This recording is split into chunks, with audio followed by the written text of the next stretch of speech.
Noreia mandou dezão. Será que os alienígenas são viajantes do tempo? Cara, se os alienígenas atravessam galáxias, você pode ter certeza que eles dominam algum tipo de coisa relacionada à viagem no tempo, tá? Mandou cincão. Um ET veio comer uma tapioca com café hoje pela tarde. Muita gente boa. Diz que está morando no interior de Sergipe. Tá bom. Seríamos híbridos de símios com alienígenas? Então, aí começam as teorias, né? Tem teoria, tem pra tudo. O Jô Silva. Tábuas sumárias de Alexandria. Por que destruíram? Cara, a Alexandria passou por um problema seríssimo, né? Nós perdemos muita coisa, tá? Da astronomia e tudo mais, no incêndio da Biblioteca de Alexandria.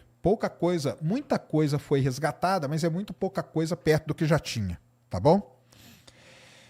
Tiago do Patusca, ter uma outra espécie é mais provável do que sermos nós mesmos pelo simples fato de não ter como voltar ao passado. É isso aí, é isso mesmo.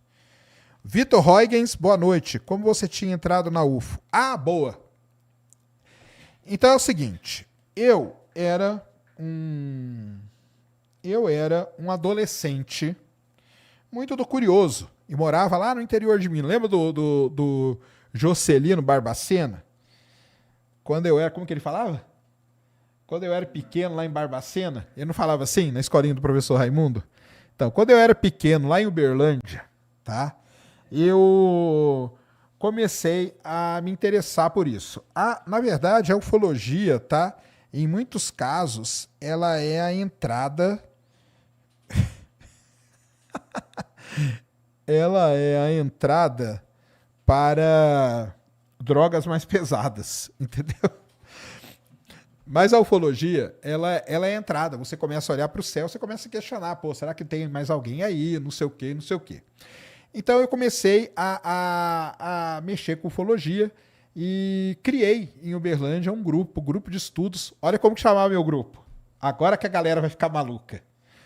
Criei um grupo nos idos de 1992 em Uberlândia, Minas Gerais, chamado... Estão sentados? Todo mundo sentado agora. Se preparem. Sentados ou não? Grupo de estudos astronômicos e ufológicos. Era o famoso GEAL.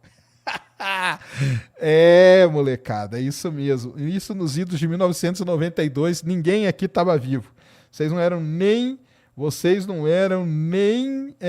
projeto de gente, tá? Vocês não eram nem projeto de gente. Criei um grupo no Insta, não. Criei um grupo chamado GEAL, Grupo de Estudos Astronômicos e Ufológicos. Tinha o meu grande amigo Alexandre, entendeu? E a gente estudava junto, a gente lia as coisas, a gente começou a fazer vigília, tá? A gente acampou e tal. E por conta disso,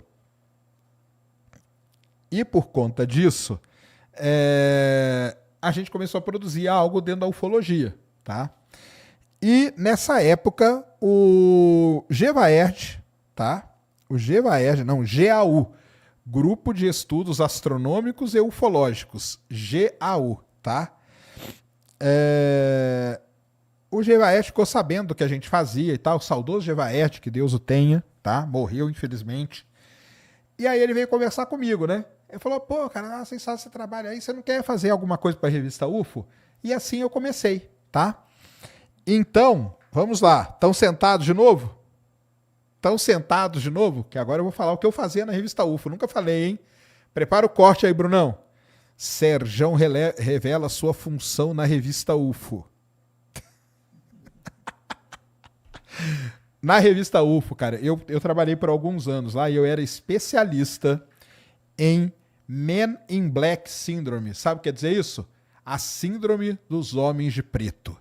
Vocês sabem o que são síndrome dos homens de preto, galera? Síndrome dos homens de preto é o seguinte: existiam inúmeros relatos de pessoas abduzidas ou que viam OVNIs no céu ou que viam, né, determinada nave espacial. E depois que essas pessoas observavam esses objetos, elas eram recebidas em casa de forma misteriosa por homens sempre vestindo o mesmo tipo de roupa, um chapéu, um paletó preto e gravata. Isso aí começou a virar uma síndrome entre nem só os abduzidos, tá? Mas as testemunhas ufológicas. E virou um tema conhecido como síndrome entorpecente, é sacanagem. Virou um negócio chamado Síndrome dos Homens de Preto, Men in Black Syndrome. É uma síndrome que acabava batendo sobre testemunhas de OVNIs e testemunhas de casos de abdução, tá bom? Então era isso que eu fazia na revista UFO, eu fui um especialista lá. Por que eu fui um especialista lá? Porque nessa época, na década de 90, começou a aparecer muitos e muitos casos de visitas estranhas nas casas de pessoas que eram testemunhas de objetos voadores, tá bom? Então, é isso aí. A Síndrome dos Homens de Preto. Men in Black Syndrome. Eu era especialista disso na revista UFO. Tá respondido? Rabu já mandou 5,99. Os indianos falam em registros muito antigos sobre aliens, deuses, naves. Então, aí, lembrando e voltando para o que eu falei no começo. Eu, neste caso aqui, eu não vou entrar em análise de coisas muito antigas, tá? Porque aí nós vamos voltar para a pré-história, onde o pessoal desenhava as coisas e tudo mais. Eu expliquei, eu fiz esse disclaimer aqui no começo, tá? Você acha que é pura imaginação? Não, não acho que é pura imaginação.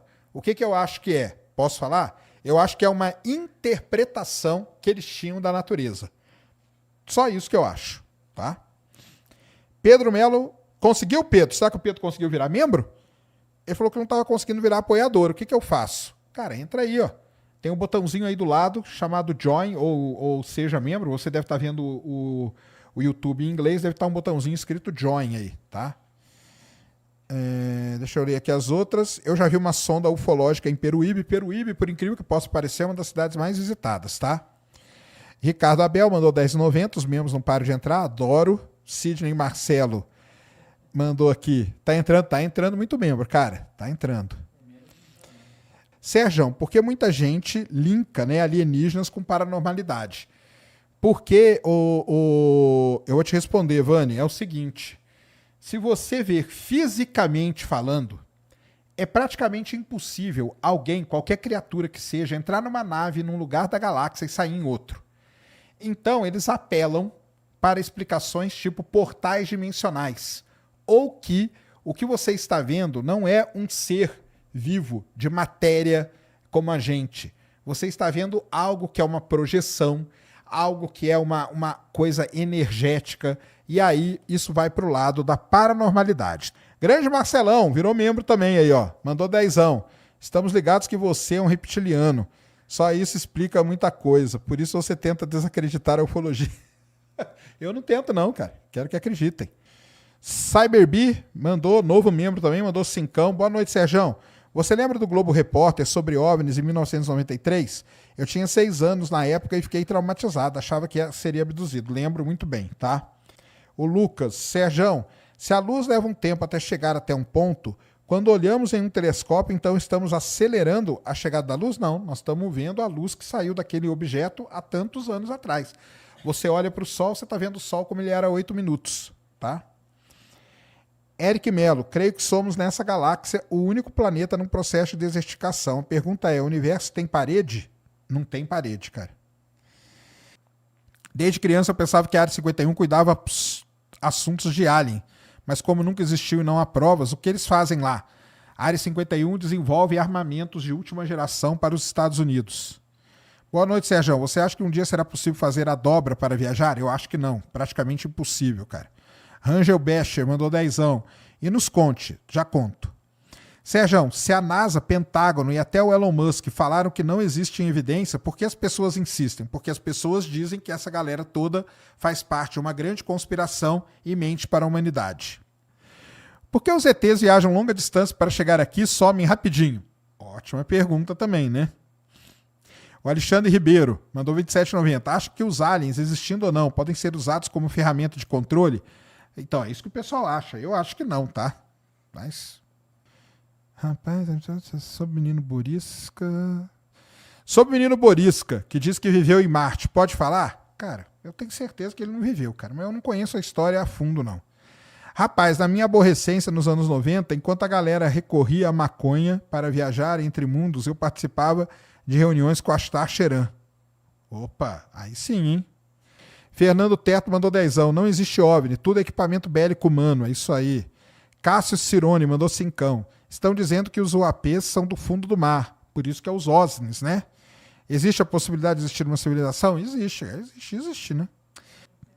Teoria de que a quarta dimensão seria a gente ver nós mesmos em terceira pessoa e com as mesmas funções que temos normalmente. Aí seria a quinta dimensão, porque a quarta dimensão já existe, que é o tempo. Guilherme Bragança mandou dezão. Sérgio, tira uma curiosidade. Na década de 90, eu e meu primo vimos um UAP que fez vários zigue-zague, depois fez uma linha reta e sumiu. Estava muito longe, parecia uma estrela. Tem ideia do que possa ser? Esse, cara, é o típico problema de um relato, tá?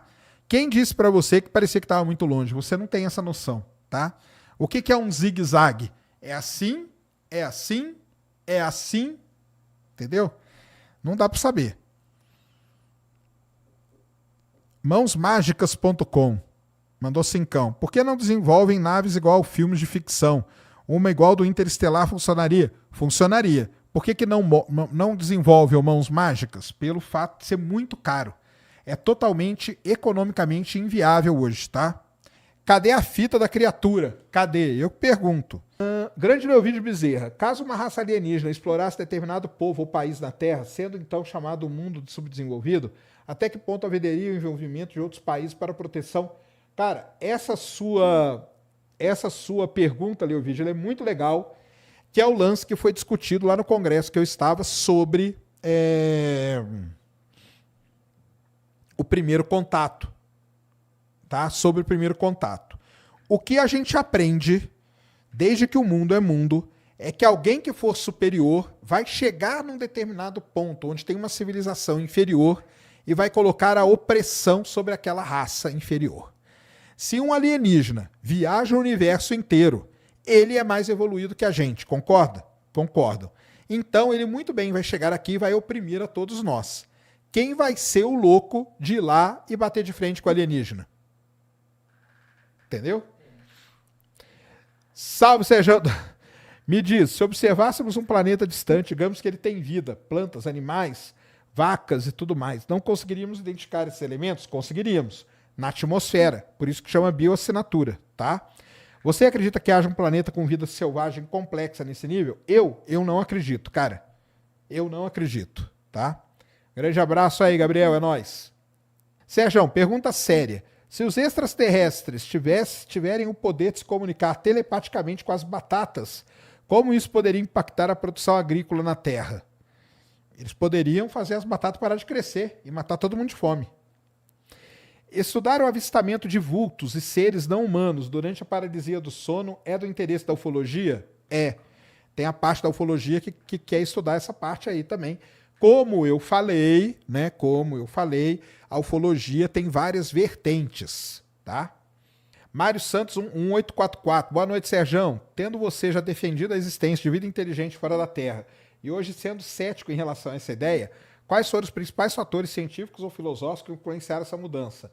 Ainda algum aspecto de ufologia que você considera relevante ou digno na investigação? Sim, muitos aspectos. E eu larguei a ufologia, não foi por isso, tá? Mas não vou falar aqui também porque que eu larguei a ufologia, não. Problemas dentro do meio ufológico, muitas coisas que eu não concordava, que eram muitas atitudes, muitas coisas que eram feitas ali, que eu discordava plenamente, e por isso que eu larguei. Gostaria de ter continuado mais. Continuei conversando com o Gevaerd até o fim da sua vida. Levei o Gevaerd para palestrar na Campus Party, uma das palestras mais assistidas da história da Campus Party é o Gevaerd, tá? E o Petit, levei os dois lá. Então, assim, eu nunca tive problema com nenhum deles, beleza? Mas eu não concordava com determinadas coisas que eram feitas ali, por isso que eu acabei largando. E a questão da vida, assim, quando você começa a estudar, entender melhor os fatores para a vida existir e tudo mais, você acaba tendendo a essa conclusão. Basicamente é isso. Mas tem fatores? Tem. Eu tenho relatos de coisas que eu não sei explicar até hoje? Tenho, tá? Tenho. Beleza? Muita coisa que eu não sei explicar. Que eu já ouvi relatos. Beleza? Nunca vi nada. Beleza? Num eventual contato, como seria o mundo após? Ótima pergunta, Piero. Cara, você mandou a pergunta que eu estava esperando. Então vamos lá. Eu tive, semana passada, lá no congresso da IAC, certo? Assisti várias e várias palestras. E um determinado dia eu falei o seguinte, quer saber, cara? Eu vou entrar numa sala aonde a gente só vai discutir sobre vida alienígena. E lá fui eu, para essa sala. E nessa sala começaram palestras muito interessantes. Tipo, você acha que tudo isso é loucura, né, cara? Você acha que isso tudo é maluquice, né? Vocês não sabem, cara, da novela um terço, tá? Vocês não sabem um terço da parada. Existe hoje uma grandíssima preocupação sobre o que se discute hoje seriamente com relação à vida fora da Terra. É um negócio chamado The First Contact, o primeiro contato, que é bem essa pergunta aí que ele falou aí, né? O que nós vamos fazer depois, né? Então, cara, moleque. É o seguinte, ó, o que tá escrito aí, ó? Global Outreach, ou seja, é a divulgação global, preste atenção no título de uma palestra, tá? Divulgação global e impacto cultural de um sinal no espaço, uma simulação interdisciplinar do cenário de um primeiro contato. Então, é isso, galera, que se discute muito hoje, tá? Que é o que fazer depois de um primeiro contato, né? Então, tivemos o primeiro contato. E agora? Como que vai ser o mundo depois disso?